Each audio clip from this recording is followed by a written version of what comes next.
दापोली तालुक्यात थंडीचा जोर वाढत आहे। बुधवारी पहाटे दापोलीच्या तापमानात मोठी घसरण नोंदवली। ग्रामीण कृषी मौसम सेवा कृषी विद्या विभाग दापोलीच्या केंद्रातून मिळालेल्या माहितीनुसार गेल्या 24 तासात किमान तापमान तब्बल 6.2 अंश सेल्सिअस इतकं घटलं। दरम्यान कमाल तापमान 31.9 अंश सेल्सिअस इतकं नोंदवलं गेलं। विशेष म्हणजे गेल्या वर्षी याच दिवशी किमान तापमान 14.4 अंश सेल्सिअस होतं।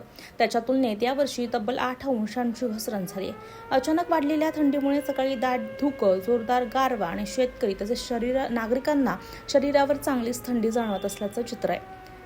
तापमानातील ही घट रब्बी पिकांसाठी लाभदायक ठरेल, मात्र अत्यंत कमी तापमान कायम राहिलं तर काही संवेदनशील पिकांना फटका बसू शकतो, असं कृषी हवामान तज्ज्ञांचं मत आहे। थंडीचा कहर पुढील काही दिवस कायम राहण्याची शक्यता हवामान खात्यानं वर्तवली आहे।